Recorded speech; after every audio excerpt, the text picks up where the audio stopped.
Friends, welcome to my YouTube channel Maitri tutorial. तो friends, आज हम पढ़ने वाले हैं केमिस्ट्री का थर्ड टॉपिक। ये भी बहुत ही इंपॉर्टेंट टॉपिक है क्योंकि हर बार बोर्ड में इससे रिलेटेड क्वेश्चन लॉन्ग आंसर में जरूर से जरूर आते हैं। इस टॉपिक में हम पढ़ेंगे विरंजक चूर्ण, धावन सोडा, बेकिंग सोडा और प्लास्टर ऑफ पेरिस को बनाने की विधि और इससे रिलेटेड जितने भी इंपॉर्टेंट रिएक्शन है जो कि प्रीवियस ईयर बोर्ड में आए हुए हैं उन्हें भी हमने यहाँ पे कवर किया है। कम टाइम में ज्यादा से ज्यादा टॉपिक कवर करने की कोशिश की है। तो चलिए देर नहीं करते हैं, जल्दी से टॉपिक पे आते हैं। तो सबसे पहला टॉपिक है विरंजक चूर्ण। इसका अन्य नाम ब्लीचिंग पाउडर भी है। इससे रिलेटेड जितने भी क्वेश्चंस आए हैं बोर्ड में, जितने तरह से घुमा के पूछा गया वो स्क्रीन पर हम शो कर रहे हैं, उसे आप पढ़ लीजिए क्योंकि आपको बोर्ड में कंफ्यूजन नहीं होगा। जब आप इसे एक बार पढ़ लेंगे कि किस तरह से क्वेश्चन पूछा जाता है तो आपको कंफ्यूजन नहीं होगा। जैसे पूछा हुआ जब क्या होता है जब उसको बुझे चूने पर क्लोरीन गैस को प्रवाहित किया जाता है, या ऐसे भी पूछ लिया जाता है कैल्शियम ऑक्सीक्लोराइड बनाने की विधि लिखिए, उसके रासायनिक सूत्र के बारे में लिखिए। तो ये सब जब घुमा घुमा के क्वेश्चन पूछे जाते हैं तो इसे आप पहले माइंड में प्रिपेयर के रहिए क्योंकि बोर्ड के टाइम पे वैसे माइंड बहुत कम काम करता है। जो बहुत पहले से अच्छे से पढ़े रहो वही चीज उस टाइम याद आता है। तो इसका अन्य नाम है ब्लीचिंग पाउडर, रासायनिक नाम है कैल्शियम ऑक्सीक्लोराइड, रासायनिक सूत्र है CaOCl2। इसमें जितने भी चीज हमने लिखी है उन सबको अच्छे से ध्यान से देखिएगा और पढ़िएगा। इसके बनाने की विधि है कि जब सूखे बुझे चूने का केमिकल फॉर्मूला होता है CaOH2, क्लोरीन गैस से क्रिया करवाते हैं तो CaOCl2 कैल्शियम ऑक्सीक्लोराइड जिसे ब्लीचिंग पाउडर कहा जाता है ये प्राप्त होता है और H2O बाहर निकलता है। इसका भौतिक गुण होता है ये हल्का पीला ठोस होता है और इसमें गंध आती है क्लोरीन की, क्योंकि ये क्लोरीन के गैस के प्रवाहित होने से बना है। इसलिए ब्लीचिंग पाउडर में जो महक है वो उसके क्लोरीन की वजह से है। उसकी महक आपने सुन ली तो समझ लो क्लोरीन की महक आपको पता है। अब इसके रासायनिक गुण क्या क्या होते हैं, इसके रासायनिक गुण के बारे में पूछा जाता है। जैसे कि जब इसे जल में घोल के गर्म किया जाएगा तो क्या होगा, तो जल में जब हम घोलेंगे तो जो ऊपर रिएक्शन हमने अभी पढ़ा है कि बुझा चूना और क्लोरीन की क्रिया करवाते हैं तो हमें कैल्शियम ऑक्सीक्लोराइड और H2O प्राप्त होता है। तो जब हम कैल्शियम ऑक्सीक्लोराइड और H2O को मिलाएंगे तो इधर हमें प्राप्त होगा बुझा हुआ चूना और क्लोरीन गैस बाहर निकलेगी। तो इस क्वेश्चंस को दो बार उल्टा करके पूछा जा सकता है। एक ही जो आपका रिएक्शन है इसी से आपके दो क्वेश्चन तैयार हो जाएंगे, क्योंकि प्रीवियस बोर्ड में पूछा गया है इस तरह से कि क्या होता है जब विरंजक चूर्ण को जल के साथ मिलाया जाता है। तो बिना बुझा हुआ चूना प्राप्त होता है जिसमें से क्लोरीन गैस बाहर निकलती है।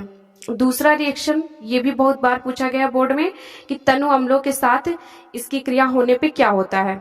तो जब यह तनु अम्लों से क्रिया करता है तो इसमें से जल और क्लोरीन बाहर निकलता है। तो जो क्लोरीन होता है ये जल के अन्य अणुओं के साथ क्रिया करके 2HCl और ऑक्सीजन बनाता है। तो ये ऑक्सीजन जो होता है वो रंग युक्त पदार्थ को रंगहीन पदार्थ में बदल देता है। इसमें 3 स्टेप होते हैं। फर्स्ट स्टेप होता है कि कैल्शियम ऑक्सीक्लोराइड जो होता है वो H2SO4 के साथ क्रिया करके कैल्शियम सल्फेट H2O और बनाता है और क्लोरीन गैस अलग होती है। फिर क्लोरीन गैस अभी तो जल में हो जाती है। जैसे जल सबसे बड़ा विलायक है, तो जब इसमें से जल निकला और क्लोरीन निकला तो फिर क्लोरीन जल के साथ क्रिया करने लगता है। तो ये है क्लोरीन और जल का स्टेप। तो जब क्लोरीन जल के साथ क्रिया करता है तो फिर HCl बन जाता है और ऑक्सीजन बाहर निकलता है। तो जब ऑक्सीजन बाहर निकलता है तो वो जो रंग युक्त पदार्थ होते हैं उन पे जब ब्लीचिंग पाउडर डाला जाता है तो यही रिएक्शन होता है। तो ये रंग युक्त पदार्थ को रंगहीन पदार्थ में बदल देता है। अब इसके उपयोग क्या क्या होते हैं, इसके उपयोग होते हैं ऑक्सीकारक के रूप में होते हैं। किसी भी कलरफुल चीज का रंग उड़ाने के लिए किया जाता है, जैसे कि लुगदी हो गया, कागज हो गया, कागज की जो लुगदी होती है, लकड़ी की लुगदी, इन सब से जब नई चीजें बनानी होती हैं तो इसका रंग उड़ाने में इसका प्रयोग होता है ब्लीचिंग पाउडर का। ऊन को सिकुड़ने से बचाने के लिए भी होता है और इसका क्लोरोफॉर्म बनाने के लिए, चीनी को सफेद करने में भी इसका प्रयोग होता है और पेयजल पीने वाले पानी को शुद्ध करने के लिए भी इसका प्रयोग होता है। इसीलिए इसे टंकी में डाला जाता है। मेन विरंजक चूर्ण के लिए मेन क्लोरीन होता है जो पानी के लिए मतलब हार्मफुल भी नहीं होता है, पानी को शुद्ध बनाता है। अब दूसरा है धावन सोडा। धावन सोडा का अन्य नाम है धोने का सोडा या धावन सोडा या सोडा एस, इसे सोडा एस भी कहा जाता है। इसका रासायनिक नाम है सोडियम कार्बोनेट। इसका रासायनिक जो अणुसूत्र फार्मूला होता है वो है Na2CO3H10H2O, सोडियम कार्बोनेट इसका रासायनिक नाम है। इसे बनाने की विधि अब देखते हैं। जब कास्टिक सोडा NaOH को कार्बन डाइऑक्साइड गैस में प्रवाहित किया जाता है, कार्बन डाइऑक्साइड जो होता है ये गैस फॉर्म में होता है, कास्टिक सोडा जो होता है ये अक्सर ठोस या लिक्विड के फॉर्म में होता है। इसके साथ जब प्रवाहित किया जाता है तो हमें सोडियम कार्बोनेट और जल प्राप्त होता है। अब इसके भौतिक गुण होते हैं, ये सफेद ठोस होता है। रासायनिक गुण होते हैं कि इसका जब BaCl2 बेरियम क्लोराइड से क्रिया करवाते हैं तो बेरियम कार्बोनेट प्राप्त होता है। ये इतना इंपॉर्टेंट रिएक्शन नहीं है, लेकिन ये बोर्ड में आपके आया हुआ है कि क्या होता है जब हम सोडियम बाइकार्बोनेट को बेरियम क्लोराइड से क्रिया करवाते हैं। तो जब इसे करवाएंगे तो जो बेरियम क्लोराइड होता है इससे ये जो होता है ये जाके Na2CO3 से Na2 को विस्थापित कर देता है, अलग कर देता है और खुद जुड़ जाता है, जिससे यहाँ पे बेरियम कार्बोनेट बन जाता है। और Na जो होता है वो अक्सर अगर Cl है तो सोडियम जाके Cl से जरूर जुड़ेगा, तो ये Na और Cl मिलके NaCl का निर्माण करते हैं, बन के बाहर निकलते हैं। दूसरा SO2 से, सोडियम डाइऑक्साइड से, सल्फर डाइऑक्साइड से क्रिया करवाने पे क्या होता है, तो सोडियम कार्बोनेट का जब सल्फर डाइऑक्साइड से क्रिया करवाया जाता है तो सोडियम जो होता है ये सल्फेट से जुड़ जाता है और CO2 जो होता है ये CO3 जो होता है ये कैल्शियम डाइऑक्साइड के रूप में बाहर निकल जाता है और यहाँ पे सोडियम सल्फेट का निर्माण होता है। दूसरा, जब सोडियम कार्बोनेट का 2SO2 से क्रिया करवाते हैं जल की उपस्थिति में तो सोडियम बाई सल्फेट का निर्माण होता है और इसमें भी कार्बन डाइऑक्साइड बाहर निकलता है। पहला सोडियम सल्फेट का निर्माण होगा जब केवल SO2 होगा, और जब जल भी उपस्थित होगा तो सोडियम बाई सल्फेट। जब भी आप किसी के साथ यहाँ पे H लगा हुआ पाएंगे तो इसे आप बाई पढ़ेंगे, जैसे Na2CO3 दिया होता तो सोडियम बाई कार्बोनेट हो जाता, NaHSO3 दिया हुआ है सोडियम बाई सल्फेट हो गया। ये सब केमिकल जो फॉर्मूले होते हैं उन्हें पढ़ने की एक ट्रिक होती है। इसका यूज क्या होता है, इसका यूज होता है कपड़े धोने में, जल की कठोरता दूर करने में, जो हम लोग निरमा लाते हैं उसमें ये होता है, इसी वजह से हमारे कपड़े साफ हो जाते हैं। बेकिंग सोडा, इसका अन्य नाम है बेकिंग पाउडर या खाने का सोडा। इसका रासायनिक नाम है सोडियम बाइकार्बोनेट या बाइकार्बोनेट्स ऑफ सोडा। इस सेकंड वाले नाम को भी याद रखिएगा, बाइकार्बोनेट्स ऑफ सोडा। इसका फॉर्मूला होता है केमिकल NaCO3। ये देखिए यहाँ भी H लगा हुआ है तो इसीलिए इसे बाई कहा जाएगा। जहां भी बीच में H लगा दिया जाता है तो उसके बाद उसे बाई करके पढ़ते हैं। जैसे अभी ऊपर हमने बताया था कि sodium sulphate, sodium by sulphate था, यहाँ पे Na2CO3 होता तो इसे कहते हैं सोडियम कार्बोनेट। यहाँ NaHCO3 है तो ये सोडियम बाई कार्बोनेट पढ़ा जाता है, किसे, बेकिंग सोडा को। अब पढ़ते हैं इसे बनाने की विधि के बारे में। इसमें दो स्टेप में तैयार होता है। पहले स्टेप में तो हम लोग सोडियम कार्बोनेट जो कि धावन सोडा है उसे तैयार करते हैं। फिर धावन सोडा से हम धावन सोडा का फॉर्मूला क्या होता है, सोडियम कार्बोनेट, उससे सोडियम कार्बोनेट में H जोड़ के सोडियम बाई कार्बोनेट बनाते हैं, जो कि इसे कहा जाता है, सोडियम बाई कार्बोनेट कहा जाता है बेकिंग सोडा को।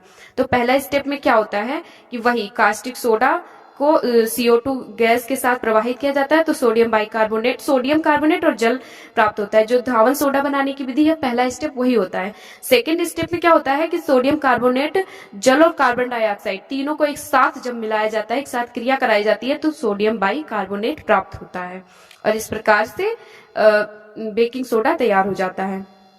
इसका भौतिक गुण होता है कि सफेद क्रिस्टलीय होता है, जल में अल्प विलेय होता है और जल के विलयन को अम्लीय विलयन में बदल देता है। रासायनिक गुण क्या होता है, ये दोनों जो इसके रासायनिक गुण बताए हैं ये भी एग्जाम में आ चुके हैं। यहाँ वही क्वेश्चन हमने लिए हैं जो एग्जाम में आए हुए हैं, क्योंकि बहुत सारे रासायनिक गुण इसके होते हैं। 2 ही 3 दिए हैं, इसका मतलब ये बोर्ड के आए हुए क्वेश्चंस हैं और बोर्ड के जितने भी क्वेश्चंस हैं वो ऊपर शो भी कर रहे होंगे। जब स्टार्ट करते हैं तो ऊपर पहले शो करते हैं। रासायनिक गुण है कि पहले तनु अम्लों के साथ क्या क्रिया होती है। तो जब सोडियम बाइकार्बोनेट को HCl के साथ प्रवाहित किया जाता है, तो मैंने बताया था कि Na जो है वो हमेशा Cl से जुड़ेगा। तो पहले तो सोडियम क्लोराइड प्राप्त होगा, उसके बाद H2O, उसके बाद CO2 प्राप्त हो जाएगा।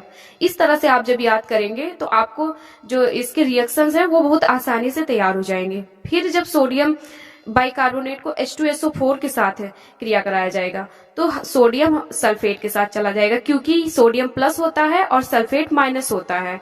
ये अक्सर यही होता है, वैसे रेयर केस में होगा कि अलग अलग हो जाए। बाकी जब ये रिएक्शन है तो इसमें आप अच्छे से समझ लीजिए कि जो Na है ये प्लस है और जो ये H है ये प्लस माइनस दोनों होता है। CO3 जो है ये माइनस है। H इधर का जो HCl का H है ये भी प्लस है और Cl माइनस है। तो अक्सर आप देखेंगे Na Cl से की तरफ अट्रैक्ट होता है। अगर इसकी तरफ नहीं आया तो Na2CO3 इसकी तरफ जाएगा, क्योंकि ये माइनस है, ये प्लस है तो ये हमेशा माइनस की तरफ आएगा। तो यही नीचे वाले में भी हुआ है, क्योंकि SO4 जो है वो माइनस है और ये SO4 माइनस है और Na जो है ये प्लस है, तो इसके साथ जुड़ के Na2CO3 का निर्माण किया। उसके बाद H2O और कार्बन डाइऑक्साइड ये दोनों बाहर निकले। ये दोनों HCl और H2O के साथ इसकी क्रिया के बारे में एग्जाम में पूछा जा चुका है। अब इसका यूज क्या क्या होता है, ये खाने में प्रयोग होता है, केक वगैरह बनाने में, जो भी चीजें फुलाई जाती है खाना बनाते टाइम उनमें इनका प्रयोग होता है। दूसरा ब्यूटी प्रोडक्ट्स में होता है और सेहत से रिलेटेड कुछ मामलों में, कुछ दवाइयों में इनका प्रयोग किया जाता है। वैसे बहुत ज्यादा नहीं, क्योंकि हमारी बॉडी के लिए इतने भी यूजफुल नहीं है, पर खाने वाली चीजें में बहुत नाम मात्र मिलाया जाता है, तो इसलिए वो इतना नुकसान नहीं करता है। अब चौथा हम पढ़ने वाले हैं प्लास्टर ऑफ पेरिस को बनाने की विधि। प्लास्टर ऑफ पेरिस पीओपी होते तो आप लोगों ने बहुत ज्यादा घरों में देखा होगा, तो उसका रंग तो आप लोगों को पता ही होगा। उसका फॉर्म क्या होता है, ठोस होता है, बोरे में आता है भर के, तो ठोस ही होता है, पाउडर और ठोस होता है। ठोस का मतलब कि वो स्थान घेरेगा, उसे आप उठा सकते हैं। लिक्विड होता तो हाथ में नहीं पकड़ पाते, तो ठोस होता है। और इसका एक भौतिक गुण, ये दो आप लोग नॉर्मली जान गए। अब इसका अन्य नाम होता है जिप्सम प्लास्टर। जिप्सम प्लास्टर क्यों होता है, क्योंकि ये जिप्सम से बनाया जाएगा। जिप्सम के बनाने की वजह से इसे जिप्सम प्लास्टर कहा जाता है। इसका रासायनिक नाम होता है कैल्शियम सल्फेट हेमीहाइड्रेट। इसे याद करने के लिए सबसे पहले आप इन दोनों को याद कर लीजिए। कैल्शियम सल्फेट, कैल्शियम सल्फेट का रासायनिक फॉर्मूला होता है CaSO4। CaSO4 में जब उसकी आधी मात्रा का जल मिलाया जाता है, जैसे अगर एक CaSO4 है तो यहाँ पे आधा 1/2 H2O मिलाया जाएगा। अगर यहाँ 2 CaSO4 है तो एक अणु H2O जल का मिलाया जाएगा। अगर यहाँ पे 4 CaSO4 है तो यहाँ पे 2 अणु जल का मिलाया जाएगा। तो इस वजह से इसे हेमीहाइड्रेट कहा जाता है। उसके बराबर में नहीं मिलाया जाता है, इसीलिए इसे हेमीहाइड्रेट कहा जाता है। तो CaSO4 इंटू 1, यहाँ से एक अणु लिया गया है तो 1/2 H2O, इसका आधा है 1/2 H2O, तो इसे हेमीहाइड्रेट कहा गया। हेमीहाइड्रेट अलग याद कर लीजिए, कैल्शियम सल्फेट अलग, तो इसी तरह से आपको इजी वे में याद हो जाएगा। अब इसको बनाने की विधि के बारे में पढ़ते हैं।